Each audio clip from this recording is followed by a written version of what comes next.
नमस्कार दोस्तों, आज की इस वीडियो में हम डिस्कस करेंगे एचपी टेट जेवीटी के पॉइंट ऑफ व्यू से कुछ इंपॉर्टेंट क्वेश्चंस जो मेनली हिंदी के क्वेश्चंस होंगे।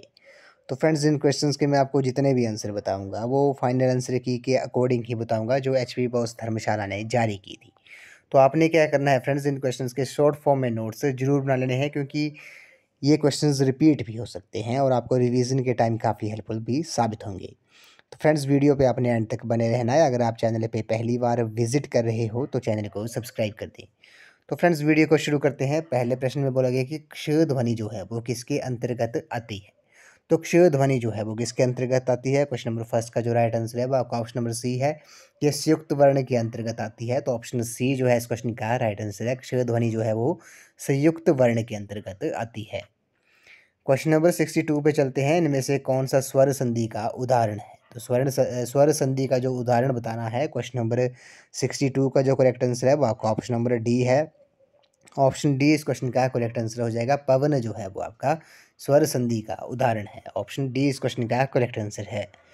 क्वेश्चन नंबर 63 पे चलते हैं। हिंदी की विशिष्ट बोली वज्र भाषा जो है वो किस रूप में सबसे अधिक प्रसिद्ध है।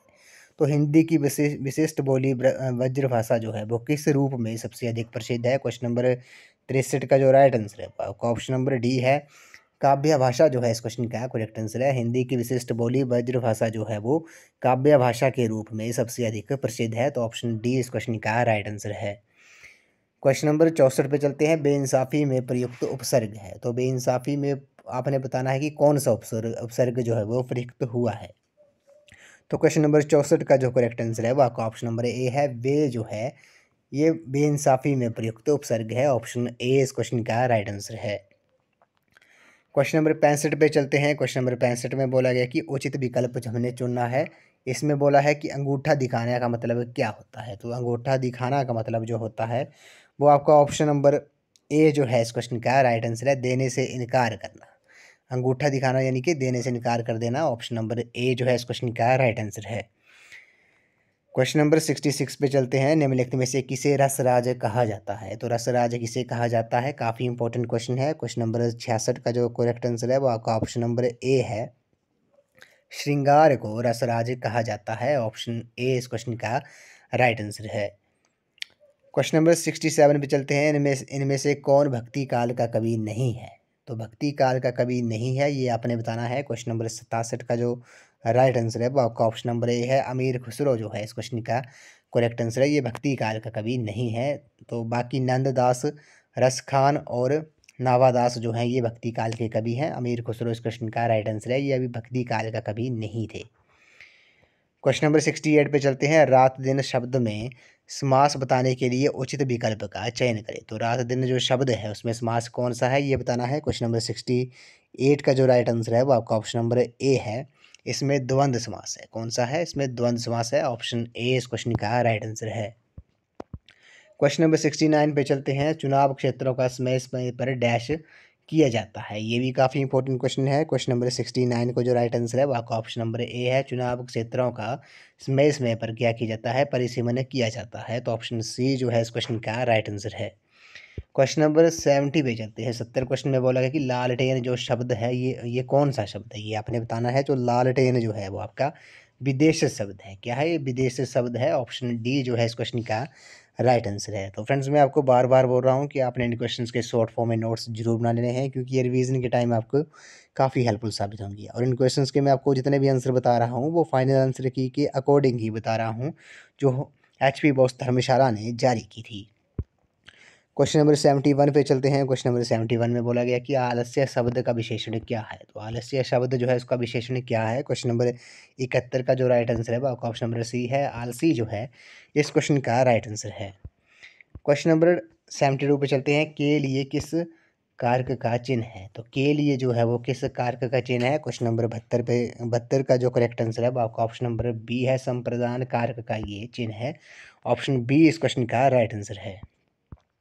क्वेश्चन नंबर 73 पे चलते हैं। कवि का स्त्रीलिंग क्या होगा। ये काफ़ी इंपॉर्टेंट क्वेश्चन है। कवि का जो स्त्रीलिंग होगा वो आपका ऑप्शन नंबर सी हो जाएगा। कवित्री जो है इस क्वेश्चन का करेक्ट आंसर है। क्वेश्चन नंबर 74 पे चलते हैं। शिव का विशेषण क्या होगा? शिव का विशेषण क्या है? क्वेश्चन नंबर 74 का जो राइट आंसर है वो आपका ऑप्शन नंबर सी है। शैव जो है वो शिव का विशेषण है। ऑप्शन सी इस क्वेश्चन का राइट आंसर है। क्वेश्चन नंबर 75 पे चलते हैं। लिंग की दृष्टि से दही क्या है? तो लिंग की दृष्टि से दही क्या है? 75 का जो राइट आंसर है वो आपका ऑप्शन नंबर बी है, पुल्लिंग है। लिंग की दृष्टि से दही जो है वो आपका क्या है? वो एक पुल्लिंग है। क्वेश्चन नंबर 76 पे चलते हैं। क्वेश्चन नंबर 76 में बोला गया है कि कर्म के आधार पर क्रिया के कितने भेद हैं? तो कर्म के आधार पर क्रिया के कितने भेद हैं? कर्म के आधार पर क्रिया के 2 भेद हैं। ऑप्शन ए इस क्वेश्चन का राइट आंसर है। क्वेश्चन नंबर 77 में चलते हैं। रिक्तस्थान की पूर्ति हमने यहाँ पर करनी है। बोला है सत्य और अहिंसा डैश का सत्य और अहिंसा का डैश संबंध है। तो सत्य और अहिंसा का कैसा संबंध डैश संबंध है? क्वेश्चन नंबर 77 का जो राइट आंसर है वो आपका ऑप्शन नंबर सी है। सत्य और अहिंसा का जो है वो आपका घनिष्ठ संबंध है। ऑप्शन सी इस क्वेश्चन का राइट आंसर है। क्वेश्चन नंबर 78 पे बोलते हैं कि गंगा गए गंगादास और जमुना गए जमुनादास का अर्थ क्या है? तो इसका अर्थ बताना है। क्वेश्चन नंबर 78 का जो राइट आंसर है वो आपका ऑप्शन नंबर डी है, जिसका कोई दृढ़ सिद्धांत नहीं होता। गंगा गए गंगादास और जमुना गए जमुनादास का अर्थ जो है वो आपका जिसका कोई दृढ़ सिद्धांत नहीं होता है। ऑप्शन डी इस क्वेश्चन का राइट आंसर है। क्वेश्चन नंबर 79 पे चलते हैं। श्रृंगार रस का स्थायी भाव क्या है? तो श्रृंगार रस का स्थायी भाव क्या है? क्वेश्चन नंबर 79 का जो राइट आंसर है वो आपका ऑप्शन नंबर डी है। रति जो है इस क्वेश्चन का करेक्ट आंसर है। क्वेश्चन नंबर 80 पे चलते हैं। भूतकाल के कितने भेद हैं? काफ़ी इंपॉर्टेंट क्वेश्चन है। भूतकाल के कितने भेद होते हैं ये आपने बताना है। क्वेश्चन नंबर 80 का जो राइट आंसर है वो आपका ऑप्शन नंबर सी है। भूतकाल के 6 भेद होते हैं। कितने? 6 भेद होते हैं। ऑप्शन सी इस क्वेश्चन का राइट आंसर है। क्वेश्चन नंबर 81 पे चलते हैं। क्वेश्चन नंबर 81 में बोला गया है कि निम्नलिखित में से कौन सा यौगिक शब्द है? तो यौगिक शब्द आपने बताना है। क्वेश्चन नंबर 81 का जो राइट आंसर है वो आपका ऑप्शन नंबर सी है। यौगिक विद्यालय जो है वो आपका एक यौगिक शब्द है। ऑप्शन सी इस क्वेश्चन का करेक्ट आंसर है। क्वेश्चन नंबर 82 में बोला गया है कि हिंदी में स्वतंत्र रूप में बोले जाने वाले अक्षर क्या कहलाते हैं? काफ़ी इंपॉर्टेंट क्वेश्चन है। हिंदी में जो स्वतंत्र रूप से बोले जाने वाले जो अक्षर हैं उन्हें क्या कहते हैं? क्वेश्चन नंबर 82 का जो राइट आंसर है वो आपका ऑप्शन नंबर ए है, उन्हें स्वर कहते हैं। ऑप्शन ए इस क्वेश्चन का राइट आंसर है। नेक्स्ट क्वेश्चन है, ह्रस्व दीर्घ और प्लुत किसके भेद होते हैं? तो ह्रस्व दीर्घ और प्लुत जो हैं वो आपके किसके भेद होते हैं? ये आपने पढ़ा होगा। क्वेश्चन नंबर 83 का जो राइट आंसर है वो आपका ऑप्शन नंबर सी है। ये स्वर के भेद होते हैं। ह्रस्व स्वर, दीर्घ स्वर और प्लुत स्वर जो हैं इस क्वेश्चन का राइट आंसर है। क्वेश्चन नंबर 84 पे चलते हैं। देवनागरी हिंदी व संस्कृत के अतिरिक्त अन्य किस भाषा की लिपि है? ये क्वेश्चन काफ़ी इंपॉर्टेंट है। देवनागरी हिंदी व संस्कृत के अतिरिक्त अन्य किस भाषा की लिपि है? क्वेश्चन नंबर 84 का जो करेक्ट आंसर है वो आपका ऑप्शन नंबर बी है। मराठी और नेपाली इस क्वेश्चन का राइट आंसर है। देवनागरी हिंदी व संस्कृत के अतिरिक्त मराठी व नेपाली भाषा की लिपि है। क्वेश्चन नंबर 85 पे चलते हैं। क्वेश्चन नंबर 85 में बोला गया कि र का जो उच्चारण स्थान है वो क्या है? तो र का जो उच्चारण स्थान है ये आपका ऑप्शन नंबर बी है। दंत जो है इस क्वेश्चन का करेक्ट आंसर है। र का जो उच्चारण स्थान है वो दंत है। ऑप्शन बी इस क्वेश्चन का राइट आंसर है। क्वेश्चन नंबर 86 पे चलते हैं। किसी भी भाषा की मौखिक ध्वनियों को प्रकट करने वाले लेखन चिन्हों को क्या कहते हैं? तो किसी भी भाषा की मौखिक ध्वनियों को प्रकट करने वाले लेखन चिन्हों को क्या कहते हैं? क्वेश्चन नंबर 86 का जो राइट आंसर है वो आपका ऑप्शन नंबर बी है, उसे लिपि कहते हैं। क्या कहते हैं? उसे लिपि कहते हैं। ऑप्शन बी इस क्वेश्चन का राइट आंसर है। क्वेश्चन नंबर 87 पे चलते हैं। अट्टालिका शब्द है, तो अट्टालिका शब्द कैसा है? क्वेश्चन नंबर 87 का जो करेक्ट आंसर है वो आपका ऑप्शन नंबर ए है। अट्टालिका जो शब्द है वो आपका तत्सम शब्द है। ऑप्शन ए इस क्वेश्चन का राइट आंसर है। क्वेश्चन नंबर 88 पे चलते हैं। गिरिधर समस्त पद में कौन सा समास है? तो गिरिधर समस्त पद में कौन सा समास होगा? क्वेश्चन नंबर 88 का जो राइट आंसर है वो आपका ऑप्शन नंबर ए है। बहुब्रीहि समास जो है इस क्वेश्चन का करेक्ट आंसर है। गिरिधर समस्त पद में बहुब्रीहि समास है।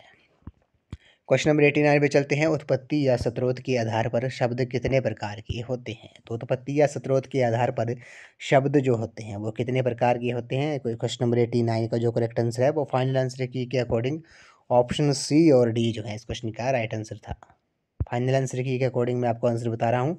तो उत्पत्ति या स्रोत के आधार पर जो शब्द कितने प्रकार के होते हैं? ये 4 या 5 प्रकार के होते हैं। तो ऑप्शन सी और डी इस क्वेश्चन के करेक्ट आंसर था अकॉर्डिंग टू फाइनल आंसर की।